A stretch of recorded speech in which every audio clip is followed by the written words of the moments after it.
Hey guys, welcome back. Today we're taking a look at the iFootage M1 Mark III jib, which is a medium budget jib from Korea that is built and designed very well, like the other iFootage stuff that I've seen. So we have a pretty good case, really nice quality zips and a nice quality shoulder strap, sort of a soft seatbelt style material.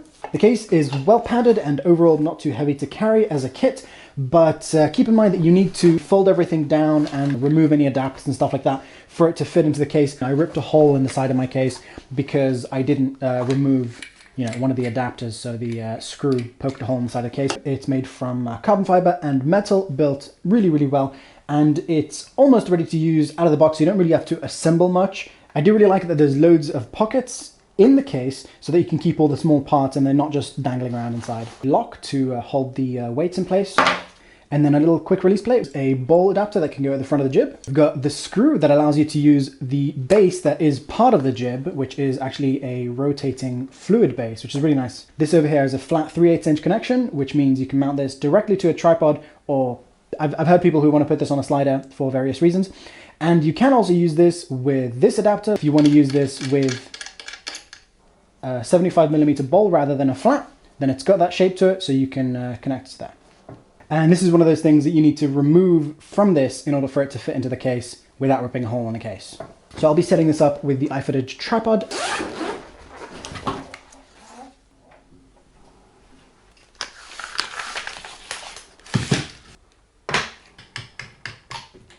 Over here we have the lock that pulls this piece back, which is where you put the weights, and this will be a little bit difficult to pull, so you just need to put some muscle into it. And then you've got these two locks that allow you to position the weight where you want on there. And then of course you can adjust it by moving this back and forth as well.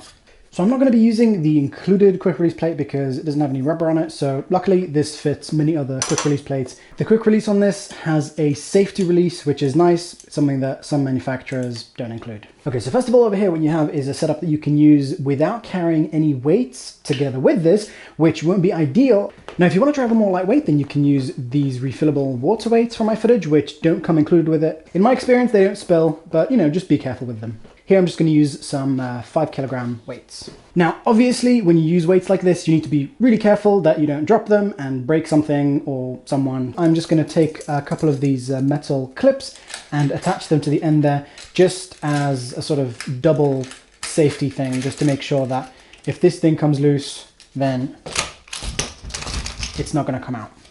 One of the nice features about this jib is that it can hold a lot of weight considering the actual weight of the jib itself.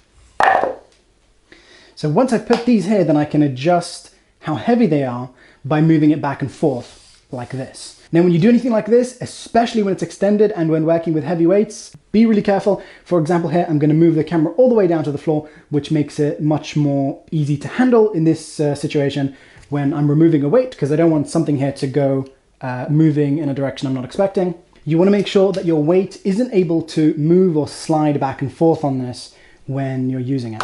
So over here I've got it extended all the way and I've got 5kg at the back. So I'm going to move this back. I'm going to press over here and then pull back on this. It's going to need a little bit of muscle power. Over here we have two different options for connecting the camera or the fluid head to the jib. We can connect it at the top over here or at the bottom here. Now this has a few advantages. First of all, you can get closer to the ceiling or the floor depending on your preference. So let's say you want to start the shot from sort of the ceiling. So you want the camera to be as close to the ceiling as it can get. Now if you do connect the camera over here, then you need to be really careful that you place the camera slightly further away from the jib, because this piece over here moves a tiny bit. So if you place the camera actually touching the jib, then you might break the camera. The other really cool feature here is that you can release this using the two little buttons on the inside, and then it instantly gives you this top view camera that you can use to get really close to the floor or go above someone's head or go above a tabletop or whatever it is that you need to do. That I think is really awesome. Now here I'd like to mount my fluid head on top of this, so I'm going to use the larger plate, and if this was a bowl mount then obviously I'd connect it there, but it's a flat mount fluid head, so I'm going to connect it right there. I'm going to take the screw from the bottom of this and then lock it in place with a coin. Even though it's a really good tripod, you need to make sure that your center spreader or floor spreader, depending on how you connect it, is fine and working well and holding well and not breaking, because if you don't use that, then what you might end up with is that happening. Now, one of the things to note with this jib is that it doesn't go super high. Here, for example, if you want to go from the minimum, meaning a shot from the floor, then the maximum height that it will go is actually as high as I can reach with my hand. And so to do that, you want to have the stand at about crotch height, and then this thing will be able to actually reach the floor like that. And so that's folded as much as it'll go, as close as it'll go to the floor. And then this is what that shot would look like.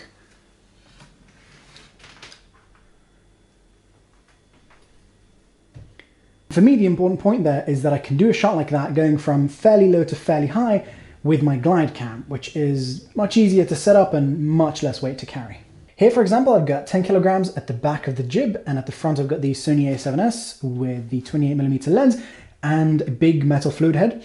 And then together with the weight of the jib itself and the tripod, you're looking at about 20 kilograms. So moving that around, especially moving the camera a bit of a distance, is much more difficult. Not just to carry it, but mainly when you've actually set up the camera and you want to move it, then it's actually a fairly difficult thing to do. Very awkward to move it around, especially if you've got other things around you, light stands and things like that. So I would say definitely get some practice and be really careful when you're moving it around that you're not breaking stuff, bumping into stuff, dropping weights on your foot, whatever. Be really careful with it. And that's one of the main reasons why I would prefer a slider over this. Even though I could get good shots with both of them, I would get better shots with the slider for much less carrying weight and much more easy to position the shot. So between the two, it would definitely be a slider for me. I actually do all of it from the camera side, not from the back side of the jib, and that gives me better control over the starting and stopping of the move and trying to get that to not shake at the end. Because if you're doing it from the back of the jib where the weights are, it's quite difficult to get it to stop.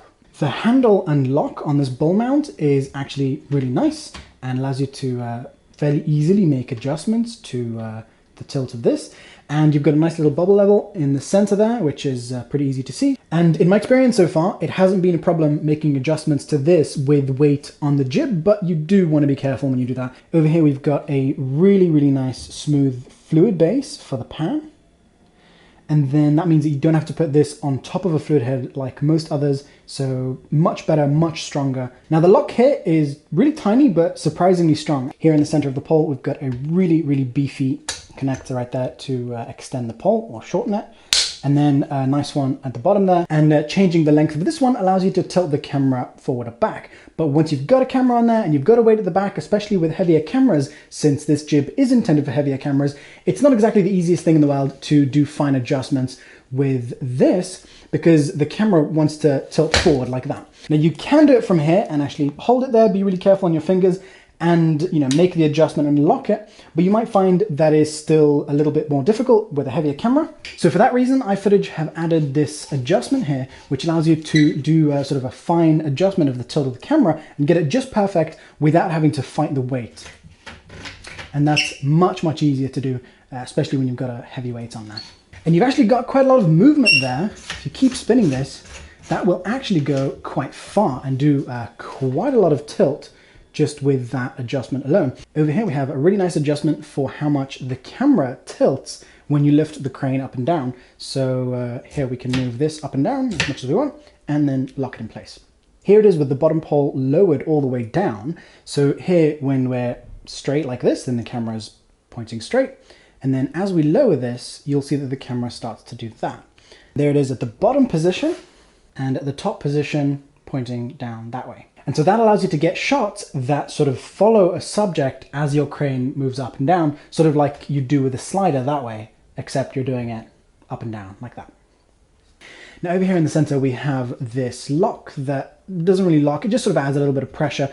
And I find that I guess it's a good addition to have. Most jibs, especially in the lower price range, don't have something like this, and it does add a noticeable amount of friction, but I haven't found that friction actually makes a big difference to the smoothness of the moves. It seems to remain about the same, but it doesn't cause any issues, and yeah, it's a nice addition to have.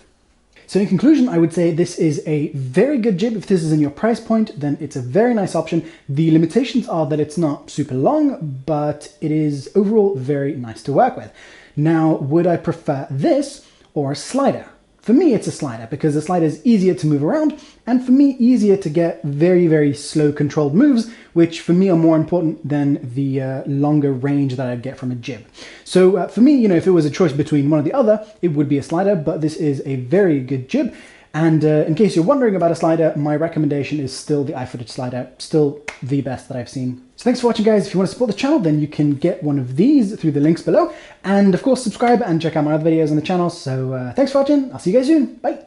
Alright guys, thanks for watching. Visit my channel for lots more awesome filmmaking and photography videos like lighting techniques, DIY projects, behind the scenes tutorials, cameras, lenses, adapters, shoulder rigs, stabilizers, flashes, LEDs, microphones, bags, straps, studio backgrounds, tripods, float heads, sliders, multi-tools, and lots more cool stuff!